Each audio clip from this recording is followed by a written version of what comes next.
Untuk selanjutnya kita masuk ke acara seminar inti nih Bapak Ibu. Sudah tak sabar lagi ingin mendengarkan narasumber yang sangat luar biasa. Namun sebelum itu saya persilakan dengan hormat moderator kita nih pada siang hari ini. Saya undang dengan hormat Bapak Sianiat SE MSI MP NLP. Kepada Bapak waktu dan tempat saya silahkan.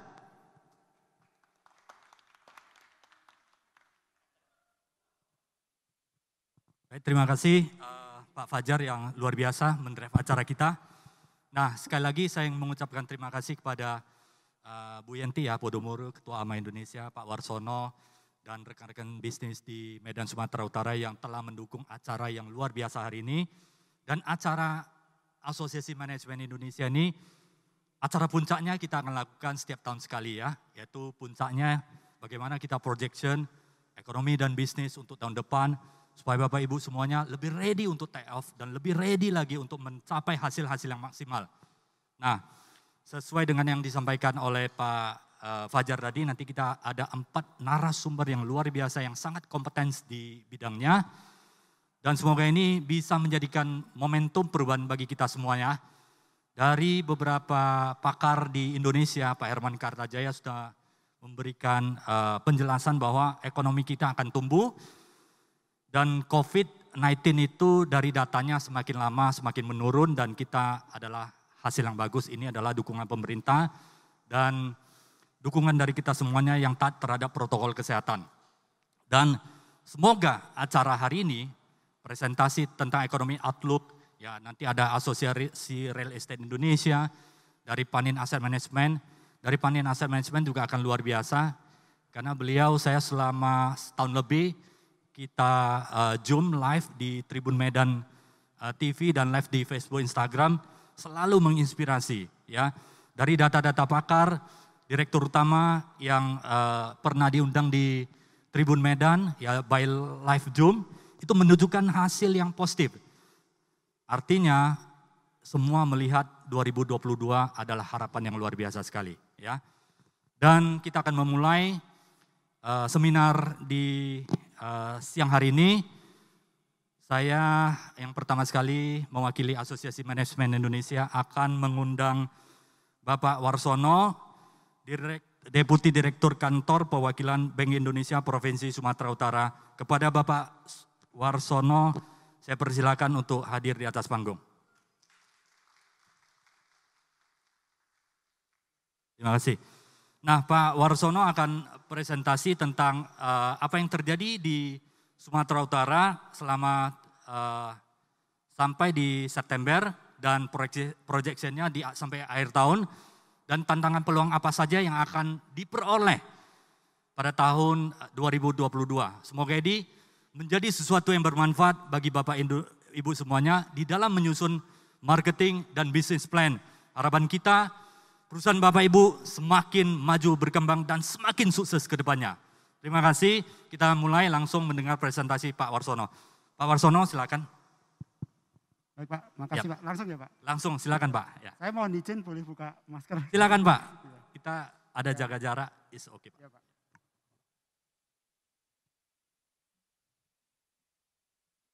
Bismillahirrahmanirrahim. Assalamualaikum warahmatullahi wabarakatuh. Salam sejahtera buat kita semua. Yang saya hormati Pak Billy, Ketua AMA ya Pak, AMA Asosiasi Manajemen Indonesia cabang apa chapter Pak? Chapter Medan, kemudian Ibu Yenti, Direktur Marketing Podomoro, Pak Sian selaku moderator pada siang hari ini.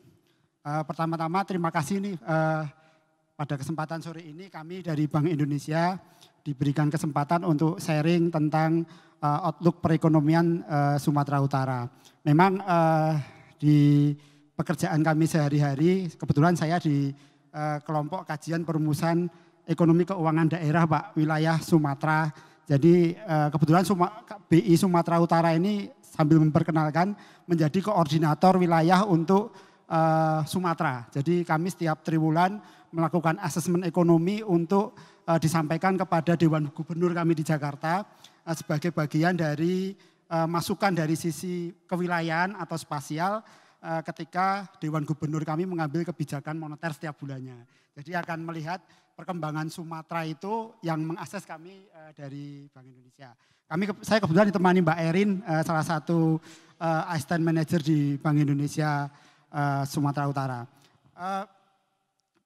Di kesempatan siang hari ini, mohon izin kami akan menyampaikan outlook ekonomi Sumatera Utara sampai dengan 2022. Jadi nanti ada di 2021-nya tracking karena kita sekarang sudah memasuki akhir-akhir 2021, kemudian di 2022 seperti apa. Nah mungkin sebagai gambaran awal nanti presentasi saya akan di slide berikutnya Mbak Erin akan berisi 4 bagian utama. Yang pertama perkembangan ekonomi terkini Sumatera Utara. Yang kedua terkait dengan outlook pertumbuhan ekonomi Sumatera Utara. Kemudian bagaimana peluang perekonomiannya dan yang ketiga adalah kesimpulan dan rekomendasi. Nanti ada beberapa indikator-indikator yang kami produce sendiri di Bank Indonesia melalui survei-survei Pak. Jadi sebenarnya nanti Bapak Ibu yang pelaku bisnis ini kalau misalnya membutuhkan hasil surveinya untuk kemudian dijadikan basis untuk pengambilan kebijakan atau pengambilan keputusan bisnisnya monggo. Di situ ada beberapa indikator yang bisa digunakan dan silahkan menghubungi Bank Indonesia Sumatera Utara. Kami akan sangat welcome terhadap kehadiran Bapak Ibu sekalian ketika membutuhkan data ke kantor Bank Indonesia Sumatera Utara.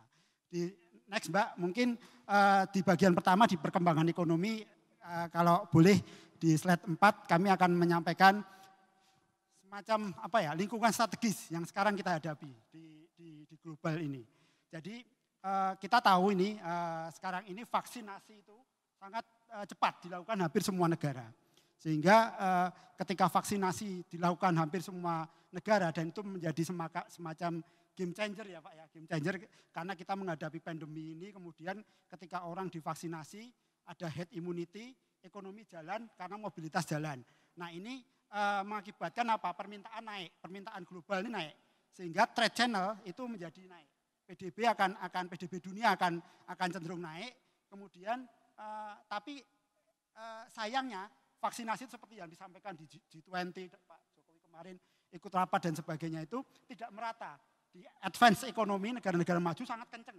Sementara di emerging market mungkin tidak sekenceng ya, tidak sekenceng negara-negara maju. Sehingga apa yang terjadi adalah terjadi divergensi antara pertumbuhan ekonomi di advance ekonomi dan emerging market. Nah ini mengakibatkan karena permintaan yang tinggi ini mengakibatkan nanti permintaan eksternalnya meningkat karena pertumbuhan ekonomi yang tinggi di negara-negara maju.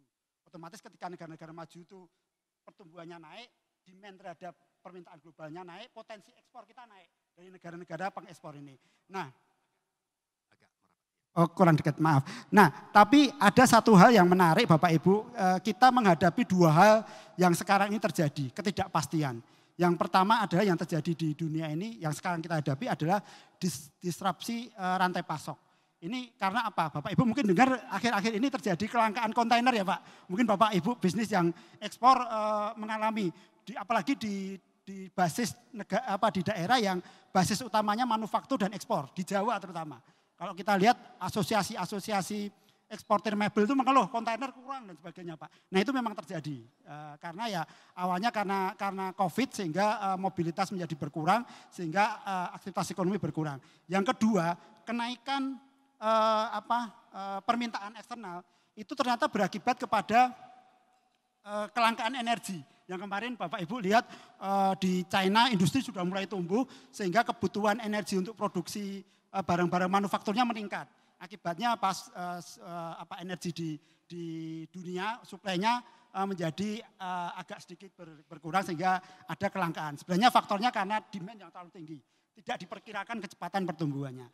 Nah, kondisi ini juga berakibat kepada masalah nanti di internal kita yaitu inflasi imported yang berasal dari luar negeri karena kelangkaan dari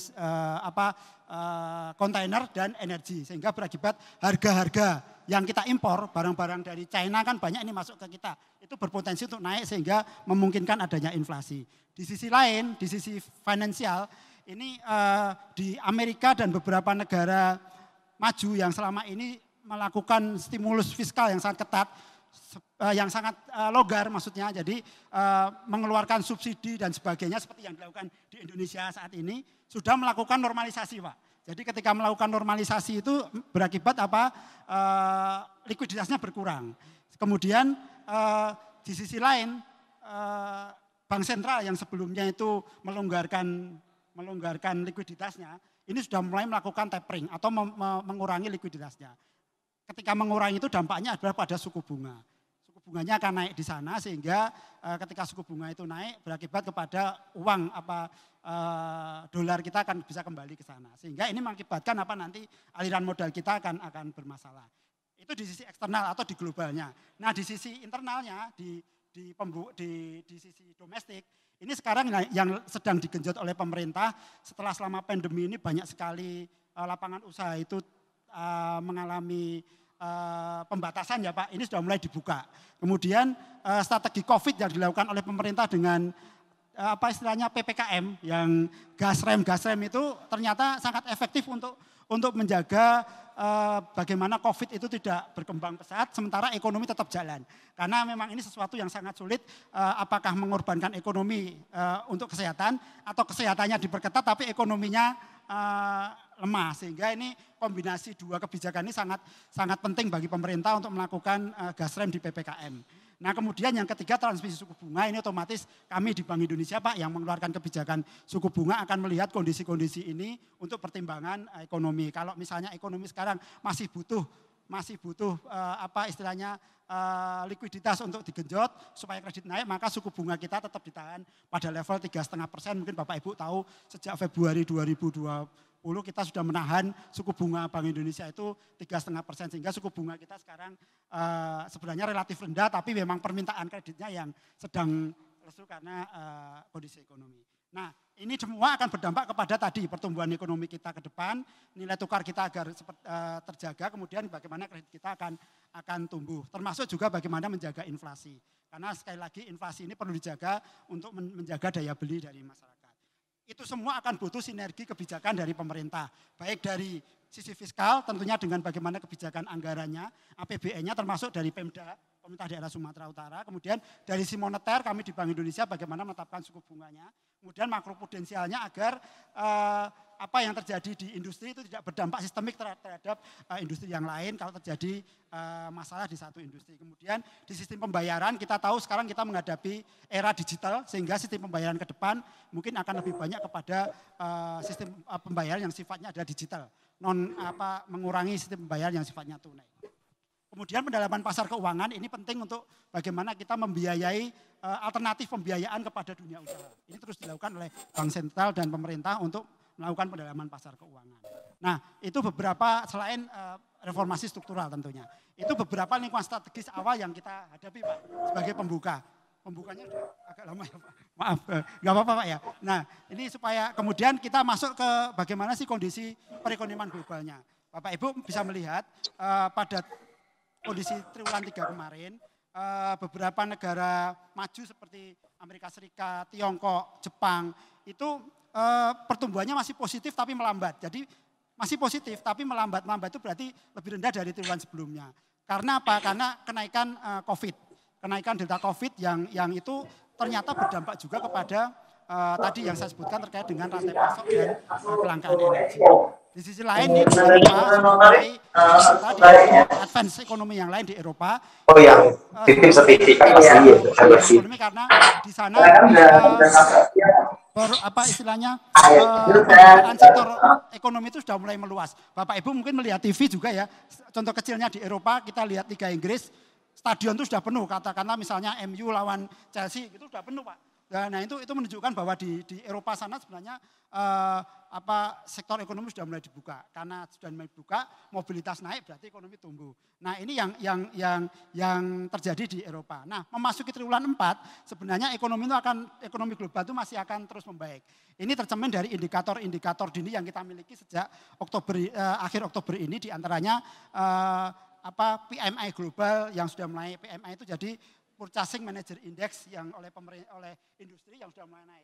Berarti kalau pembelian belanjanya dari industri naik, berarti dia aktivitas ekonomi naik. Kata gampangnya seperti itu. Sehingga ini menunjukkan tren kenaikan. Kemudian indeks keyakinan konsumen yang ini adalah mengukur seberapa besar persepsi konsumen terhadap kondisi ekonomi ke depan. Nah di beberapa negara sudah juga mulai menunjukkan kenaikan di triwulan 4 ini. Sehingga ini menunjukkan adanya aktivitas ekonomi yang kembali akan bergeliat lah karena istilahnya masyarakat sudah mulai yakin akan kondisi ekonomi sehingga mereka melakukan konsumsi. Nah kemudian beberapa penjualan retail juga naik, kemudian volume perdagangan global ekspor impor juga sudah mulai tumbuh sehingga ini menunjukkan bahwa indikator-indikator global itu sudah meningkat Pak di kondisi terkininya. Nah di domestik sendiri di Indonesia Bapak Ibu mungkin sudah mendengar kemarin BPS sudah merilis PDB-nya ya Pak ya, lebih rendah dari triwulan sebelumnya dari 707 ke 3,51 PDB di triwulan 3. Yaitu karena kita paham sekali dimulai awal Juli sampai dengan akhir September kemarin PPKM kita sangat ketat. Sehingga ini mengurangi mobilitas dari seluruh masyarakat kita Pak ya. Sehingga ketika mobilitas berkurang ya ini berdampak kepada aktivitas ekonomi berkurang sehingga pertumbuhan ekonomi pun juga berkurang. Dari sisi demand-nya seperti itu. Nah dari sisi supply-nya karena nggak ada demand maka yang produksi kan juga berkurang sehingga berakibat dari sisi lapangan usaha, industri, manufaktur itu juga produksinya berkurang sehingga dampak dari sisi lapangan usaha pun berkurang. Ini bisa kita lihat dari indikator-indikator yang kita miliki sampai dengan triwulan 1 yang relatif mengalami penurunan. Cuma di triwulan 4-nya kalau kita lihat ini sudah mulai ada perbaikan. Kalau kita lihat di peningkatan mobilitasnya setelah PPKM dirubah maka di tabel di grafik tengah bawah itu mobilitas sudah mulai naik. Ini menunjukkan nanti aktivitas ekonomi yang akan meningkat Pak. Sehingga ini kita harapkan di TW4 ini sudah akan mulai membaik. Nah kemudian bagaimana dengan Sumatera Utara? Sumatera Utara ini pada triwulan 3 2021 kemarin masih tumbuh Pak. Tapi melambat jika dibandingkan TW2-nya. Lagi-lagi ya karena kita pahami benar karena ini ada pembatasan mobilitas. Sehingga berdampak kepada penerapan PPKM ini menjadikan konsumsi masyarakat berkurang karena konsumsi ini tetap menjadi kontributor utama pertumbuhan ekonomi Sumatera yang mencapai 50,29%. Jadi kalau mau menggerakkan ekonomi salah satunya apa? Ya masyarakat harus melakukan konsumsi Pak. Itu salah satu yang harus didorong untuk meningkatkan ekonomi. Makanya kemudian bagaimana agar konsumsi tetap berjalan, daya beli tetap ada, pemerintah mengeluarkan bansos-bansos tersebut. Nah ini kondisi-kondisi yang terjadi. Nah di lapangan usaha pun demikian. Karena kita mengalami konsumsi yang melambat sehingga berdampak kepada dari lapangan usaha di Sumatera sendiri melambat. Tapi hal yang menarik Bapak Ibu, di sisi perdagangan besar dan eceran itu tetap masih tumbuh positif dan tinggi Pak. Di atas kalau kita lihat di sini di atas 5%. Masih tumbuh sekitar 5,43% YoY. Nah ini salah satunya penyebabnya karena apa? Terutama karena penjualan mobil. Dan karena apa penjualan mobil? Karena ada PPNBM Pak. Dari PPNBM yang ditetapkan pemerintah itu ternyata mengakibatkan penjualan mobil tetap oke sehingga masih bisa menarik sektor perdagangan besar dan eceran. Ini yang terjadi di Sumatera Utara. Bapak Ibu bisa nanti kami share bahannya bisa dipelajari lebih lanjut. Ini karena keterbatasan waktu saya agak sekilas-sekilas ya Pak ya, mohon izin. Nah kalau kita bandingkan dengan daerah lain yang memang di Sumatera Utara ini yang tumbuh positif hanya di Jambi dan Aceh. Tapi skala ekonominya kecil dibandingkan dengan Sumatera Utara. Jadi kalau di wilayah Sumatera ini skala ekonomi terbesarnya ya Sumatera Utara Pak. Nomor 2 adalah Riau. Nah itu yang ada di Sumatera ini. Jadi pertumbuhan Sumatera yang 3,67 itu akhirnya menarik pertumbuhan seluruh Sumatera sendiri hanya tumbuh 3,78%. Ya karena faktor Sumatera Utara ini yang besar di dalam ekonomi Sumatera. Mungkin itu yang terkait dengan di triwulan 3. Nah bagaimana di triwulan 4 Sumatera Utara kalau kita lihat indikator-indikatornya Pak ya ini mungkin menjadi penting bagi Bapak Ibu di bisnis. Meskipun tinggal 1 bulan ya, Desember ya. Tapi indikator kita mencatat Pak, ini di komponen permintaan, itu ada beberapa survei kita di Bank Indonesia yang kita lakukan namanya survei konsumen. Indikator yang muncul namanya indeks keyakinan konsumen. Bapak Ibu bisa minta data detailnya nanti kami di Bank Indonesia. Itu menunjukkan kenaikan Likert scale-nya. Karena ukurannya ada Likert scale secara statistik nih Pak kita buat sehingga ada kenaikan Likert scale di TW3 dan 4. Sehingga ini menunjukkan karena tadi, sekali lagi karena PPKM sudah mulai turun, aktivitas ekonomi sudah naik, kita lihat mal-mal juga sudah penuh, tempat-tempat makan juga sudah mulai penuh ya Pak, ini secara visual sehingga ini sejalan dengan indikator kita. Kemudian dari Google Mobility Index juga kita lihat peningkatan yang sangat luar biasa di Sumatera Utara ini sehingga menunjukkan aktivitas ekonomi terutama dari sisi konsumen itu sudah mulai meningkat. Kemudian dari sisi investasi juga sudah mulai ada peningkatan, ini dari Laesong kita, jadi kami di Bank Indonesia melakukan Laesong atau survei secara in-depth interview terhadap perusahaan-perusahaan besar yang berpengaruh terhadap ekonomi Sumatera Utara. Kita tanyakan rencana investasi mereka dan itu menunjukkan mereka mengatakan bahwa TW4 akan meningkat. Ini menunjukkan sebenarnya indikator ekonomi yang akan membaik di TW4. Nah kemudian kalau dari sisi lapangan usaha Pak, kami mempunyai beberapa data dan survei yang menunjukkan hampir di semua lapangan usaha, baik itu pertanian yang ditunjukkan dengan nilai tukar pertanian, kemudian dari sisi kreditnya kita punya data perbankan dan sebagainya. Dari sisi survei penjualan eceran kami melakukan triwulanan, itu juga menunjukkan peningkatan, terus kredit kepada pedagang besar juga meningkat. Dari sisi konstruksi kita melihat dari penjualan semen juga mulai meningkat. Ya ini sebenarnya di TW4 ada harapan ekonomi kita akan lebih baik daripada TW3 kemarin di Sumatera Utara. Nah kemudian inflasi ini kalau biasanya kami kalau berbicara tentang pertumbuhan ekonomi tidak mungkin lepas dari berbicara tentang inflasi karena ini untuk melihat daya beli kita seperti apa dengan inflasi tersebut. Kita jaga inflasi di Sumatera Utara ini tetap terjaga dalam level 3+/- 1% Pak. Jadi tapi biasnya akan sedikit bias ke bawah karena memang mungkin proses untuk konsumsi dari masyarakat yang sekarang sudah baru akan mulai membaik sehingga tekanan inflasi mungkin akan berada di lebih ke akhir, tapi angkanya masih sangat rendah Pak. Jadi inflasi di tahun ini diperkirakan masih dalam range kita 3+/- 1% dan mendekati bias bawah. Berarti bias bawah itu mendekati 2%-nya. Jadi relatif terjaga inflasi kita. Itu yang terjadi saat ini dan yang diwaspadai akhir-akhir ini ada kenaikan harga di minyak gorengnya. Karena kebetulan harga CPO di dunia naik sehingga berdampak kepada produksi di dalam negeri. Itu yang dari sisi ekonomi terkininya. Nah masuk ke bagian kedua Pak di outlook ekonomi kita di Sumatera Utara tahun 2022.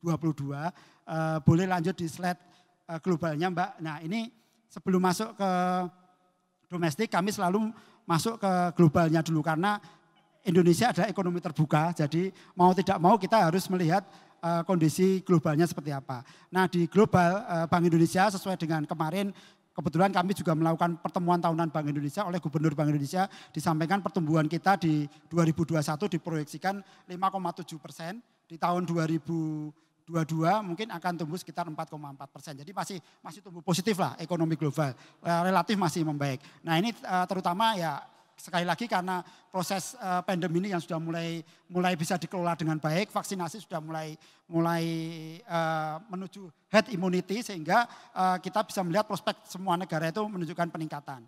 Tapi ada satu hal yang perlu diperhatikan di global. Ada 5 hal yang perlu dilihat bahwa yang pertama ini menjadi hal yang perlu dicermati yaitu adanya normalisasi kebijakan moneter dan fiskal di negara-negara maju. Seperti yang tadi saya sampaikan di awal Pak, akan ada tapering off, kemudian bansos atau stimulus fiskalnya itu mungkin akan mulai berkurang.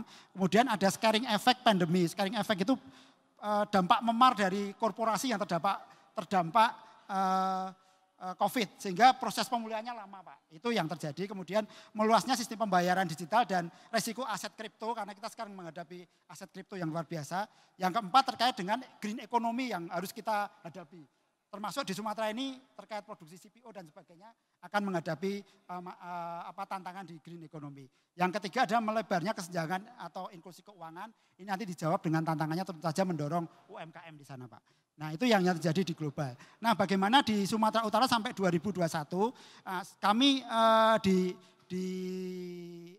sebelum ke Sumatera Utara secara nasional dulu mungkin ini beberapa pertumbuhan ekonomi di Sumatera Utara yang nanti akan coba kita dalami yaitu terkait dengan beberapa sektor yang akan masih relatif tumbuh di 2021 ini. Kami memperkirakan pertumbuhan Sumatera Utara sampai dengan akhir tahun itu berada pada level 2,5 sampai 3,3%. Beberapa beberapa lapangan usaha yang masih akan tumbuh, terutama yang memiliki bobot terbesar dalam ekonomi Sumatera Utara, yaitu pertanian akan masih tumbuh, kemudian industri pengolahan juga masih akan tumbuh, dan perdagangan besar eceran juga masih akan tumbuh, konstruksi juga akan tumbuh. Sementara dari konsumsi rumah tangga relatif secara all years 2021 akan lebih baik dari 2020. Karena kita tahu di 2020 kemarin memang kita benar-benar terjun bebas ya Pak, pertumbuhan ekonominya kontraksi. Nah di 2021 ini pertumbuhan ekonomi diperkirakan akan tumbuh sekitar 2,5 sampai 3,3%. Sementara di tahun lalu kita hanya minus 1,07% Pak tahun lalu. Nah ini tentunya berbagai kebijakan pemerintah dalam penanganan COVID ini menjadi sesuatu yang menjadi pendorong trigger pertumbuhan ekonomi Sumatera di 2021 ini lebih baik dari 2020 kemarin. Nah tentunya beberapa hal yang terus dilakukan oleh BI, koordinasi dengan pemerintah, terus melakukan upaya pembukaan sektor produktif, termasuk kebijakan-kebijakan pusat di KKSK Pak, di Jakarta juga melakukan beberapa upaya untuk mendorong sektor-sektor produktif. Stimulus fiskal juga terus dilakukan, peningkatan kredit dari sisi demand maupun supply-nya kita dorong, kemudian stimulus moneter dan makroprudensial, dan yang terakhir yaitu perluasan digitalisasi, karena kita tahu era ke depan adalah era digital, sehingga digitalisasi keuangan termasuk kepada UMKM itu menjadi salah satu jawaban untuk ekonomi di masa depan. Itu yang kami assess Pak untuk ekonomi di daerah. Kemudian kalau dari sisi inflasi seperti yang kami sampaikan di depan tadi, kita akan menghadapi inflasi yang dalam rejim inflasi rendah sekitar 3,3 plus minus 1%, tapi dalam bias bawah. Bias bawah itu berarti 3 min 1, berarti sekitar 2%-an Pak inflasi kita di 2021 ini. Beberapa faktor pendorongnya mungkin dari harga CPO yang naik tinggi berakibat kepada harga produksi dalam negeri, minyak goreng terutama karena produk turunan CPO itu berpotensi naik juga. Ini beberapa yang menjadi nanti Bapak Ibu bisa baca bahannya lebih detail ya Pak, kami sampaikan kepada Bapak Ibu nanti. Mungkin yang terakhir terkait dengan ekonomi di 2022, kami di Bank Indonesia secara all years di 2022 ini memperkirakan pertumbuhan ekonomi kita sebesar 3,7 sampai 4,5% Pak di 2022 untuk Sumatera Utara. Perkiraan Bank Indonesia Sumatera Utara. Nah, faktor eksternal mungkin PDB yang masih akan naik, kemudian volume perdagangan dunia yang masih tentunya akan meningkat di tahun depan, dan harga komoditas kita yang relatif stabil tapi dalam level yang tinggi. Harga komoditas kita, ekspor kita ada CPO dan batu bara dan karet serta kopi yang levelnya masih tinggi, sehingga ini masih bisa mengangkat ekspor kita, sehingga pertumbuhan ekonomi kita di Sumatera Utara ini kami perkirakan masih optimis di 3,7 sampai 45%. Nah, kebijakan fiskal moneter tentunya terus dilakukan oleh pemerintah untuk mendorong pertumbuhan ekonomi ini, termasuk menjaga inflasi kita terkendali dalam rentang 3 plus minus 1%, dan kita di Bank Indonesia juga terus menjaga nilai tukar kita agar tetap dalam level yang pas untuk perekonomian. Nah, beberapa hal yang menjadi pendorong juga, mungkin kita bisa melihat rencana investasi di Sumatera Utara ini yang juga begitu banyak Pak. Ada jalan lintas Sumatera, kemudian KSPN Danau Toba yang sekarang terus digencarkan untuk menjadi salah satu DPSP yang terus dibiayai pemerintah untuk pengembangan infrastrukturnya.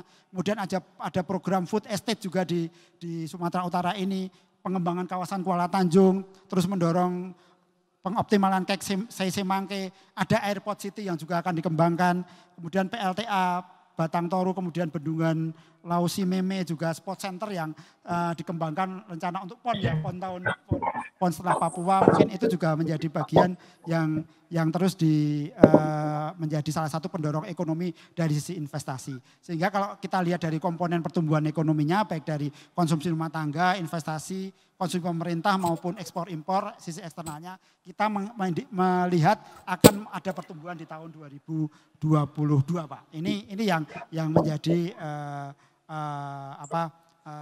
bacaan kami di Bank Indonesia. Waktunya masih Pak?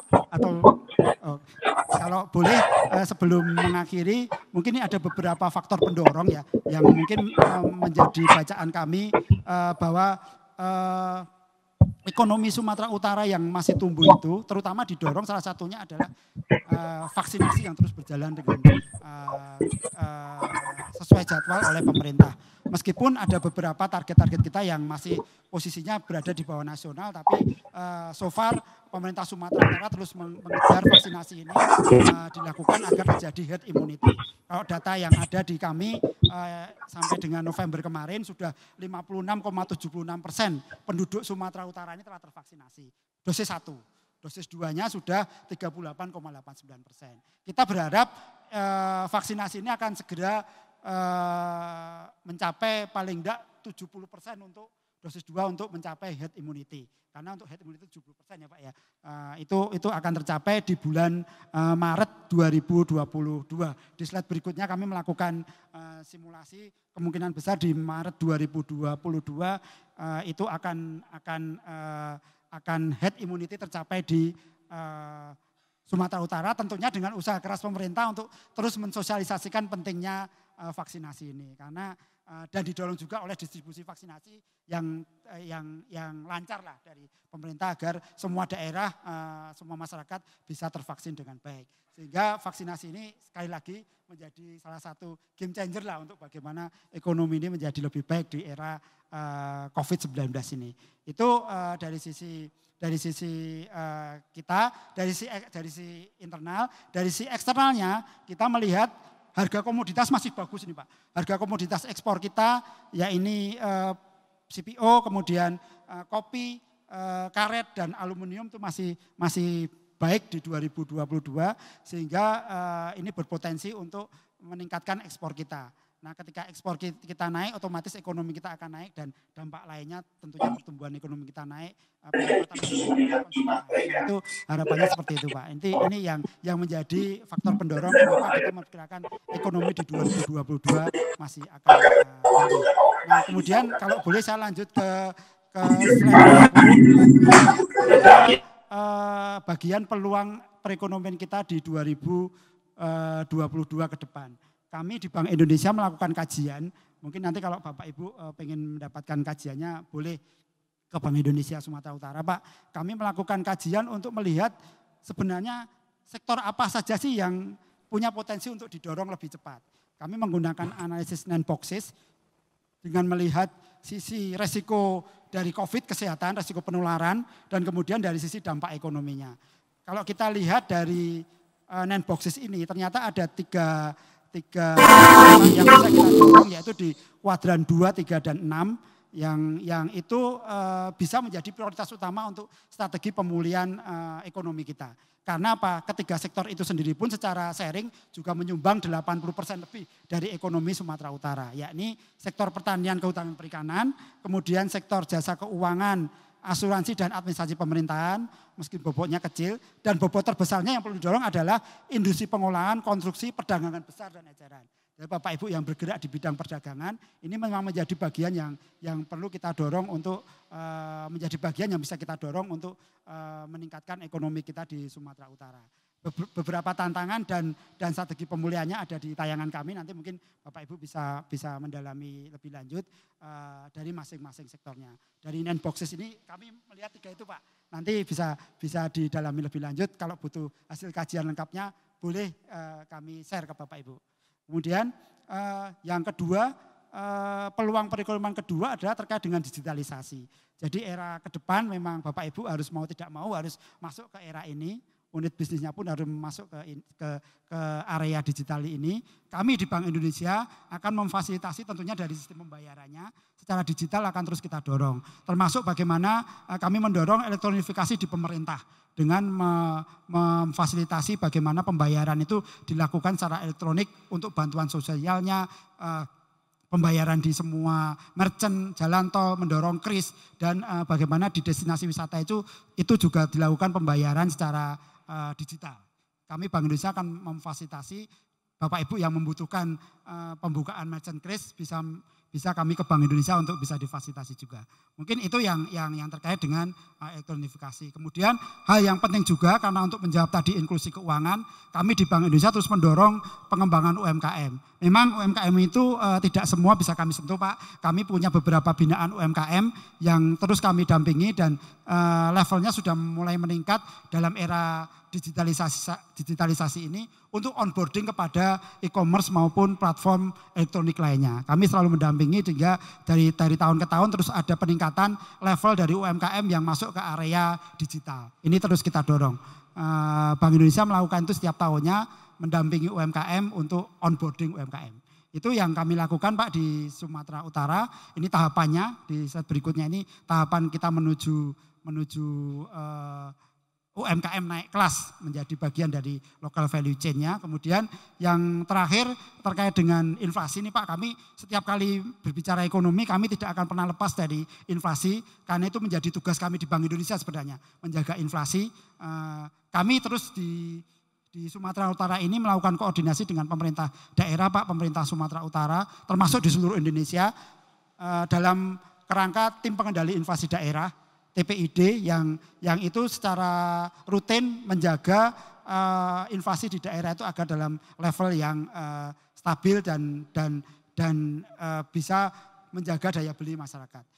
Beberapa programnya meliputi keterjangkauan harga, ketersediaan pasokan dan kelancaran distribusi, serta komunikasi efektif untuk membangun ekspektasi masyarakat terhadap inflasi ini terus kami lakukan. Itu Pak yang kami lakukan di Bank Indonesia, termasuk bacaan kami terhadap ekonomi di Sumatera Utara. Sehingga kesimpulannya Pak, kami melihat ekonomi di triwulan 4 2021 ini diperkirakan akan lebih baik dari triwulan sebelumnya. Kemudian di 2021 juga akan lebih baik dari 2020 kemarin. Di tahun depan kami memperkirakan ekonomi juga akan lebih baik Pak. Karena mungkin berbagai faktor yang terkait dengan masalah kesehatan juga sudah relatif bisa tertangani oleh pemerintah. Sehingga pandemi ini secara herd immunity kemungkinan besar akan tercapai sehingga mobilitas naik, tahun depan ekonomi akan menjadi lebih baik. Mungkin itu Pak sedikit gambaran umum dari kami dari Bank Indonesia. Mohon maaf agak cepat karena keterbatasan waktu berbagi dengan pembicara yang lain. Kalau ada yang kurang jelas dari kami di Bank Indonesia terbuka untuk Bapak Ibu diskusi dengan kami terkait dengan ekonomi ini. Terima kasih, kurang lebihnya mohon maaf. Assalamualaikum warahmatullahi wabarakatuh. Terima kasih Pak Warsono. Oke. Jadi Bapak Ibu ya, yang saya hormati dan saya muliakan, ini ada bos-bos besar top di Medan ini. Ada Pak Edwin, ada Pak Leo dan ada Pak Awi juga dari Awi Coffee, Pak Peter dan dari Honda dan berbagai perusahaan top di Kota Medan. Nah, ini menarik ya. Saya simpulkan sedikit. Jadi di 2021 triwulan ketiga, walaupun kita level PPKM, kita masih bisa tumbuh ya. Dan diperkirakan 2021 ini range pertumbuhan itu 2,5 sampai 3,5%. Sesuatu yang sangat menggembirakan ya. Walaupun kita on off ya PPKM-nya ya. Ini luar biasa masyarakat Kota Medan Sumatera Utara. Dan lebih luar biasa lagi adalah dari data Bank Indonesia diproyeksikan 2022 itu pertumbuhan ekonomi Sumatera Utara adalah 3,7 sampai 4,5%. Jadi Bapak Ibu, ini adalah data yang sangat menggembirakan bagi kita semuanya. Dan kemudian dilihat dari faktor indeks kepuasan konsumen juga research dari Bank Indonesia meningkat. Dan dari Google, activity juga meningkat tajam ya. Ini artinya mobilitas kita semakin lama semakin meningkat. Dan diperkirakan akan meningkat terus jikalau memang ya tingkat infeksi COVID-19 ini menurun. Tapi dari data yang terakhir juga menurun karena kerja keras pemerintah sangat mendukung ya. Ini vaksinasi dan didukung oleh masyarakat. Nah, kemudian di 2022 sektor yang bagus itu adalah pertanian dan kehutanan yang pertama. Yang kedua adalah sektor jasa di keuangan. Yang ketiga adalah sektor di konstruksi perdagangan besar dan kecil. Ini adalah kesempatan bagi Bapak Ibu semuanya. Dan didukung lagi adalah harga komoditi kita. Sawit luar biasa, industri sawit di Sumatera Utara ini luar biasa. Peningkatan harga ekspor itu adalah harapan bagi kita bersama dan ada batu bara juga. Dan ini biasanya kalau kedua komoditi ini naik, maka dia akan mendorong ekonomi yang lain. Ya, karena purchasing power kita menjadi naik. Itu biasanya ya. Dan mudah-mudahan ini sebuah kabar yang menggembirakan bagi kita semuanya. Nah, ini dijadikan sebagai alat untuk proyeksi 2022. Jadi diharapkan, sudah pasti ya, 2022 kalau tidak ada kendala di faktor-faktor lain, maka Indonesia, Sumatera Utara akan tumbuh luar biasa. 4,5 itu adalah akan mendekati ekonomi normal loh Pak. Ya, itu kita akan going to on the track normal yang biasanya kita alami dan bahkan pertumbuhan. Karena kita di Indonesia ini ada bonus demografi, di mana milenial kita akan menjadi sangat banyak, usia produktif kerja, itu akan mendukung kita sampai 2045 akan menjadi negara yang hebat. Nah, khusus bagi kita semua, sebelum akhiri dengan Pak Warsono, ada kesempatan satu orang yang ingin bertanya langsung kepada Pak Warsono, silakan. Jika tidak ada, kita akan akhiri presentasi dari Pak Warsono. Masih ada? Tidak ada ya? Nah, kita nantikan nanti presentasi dari Direktur Panin Asset Management yang luar biasa juga. Nah, terima kasih Pak Warsono. Mari kita berikan tepuk tangan yang meriah untuk Pak Warsono. Bahan nanti kita share ya Pak? Ya. Bahan jika dibutuhkan nanti kita share ke... Bahannya akan di-share oleh Pak Warsono ke tim Panitia. AMA Indonesia dan akan di-share kepada Bapak Ibu semuanya untuk pengambilan keputusan di bisnis dan marketing 2022. Jadi adalah harapan bagi kita semua, 2022 kita pasti akan growth. Jikalau hal-hal yang besar tidak terjadi ya, yang tidak diinginkan. Kita, terutama vaksin di bulan Maret ini kita capai 70%. Terima kasih Pak Warsono. Mari kita berikan penghargaan untuk Pak Warsono yang sudah berkenan. Ya. Ketua.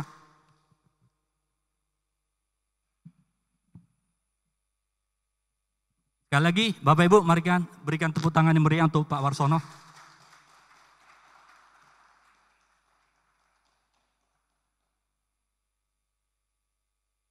Dari kantor pusat Panin Sekuritas Panin Asset Management di Jakarta.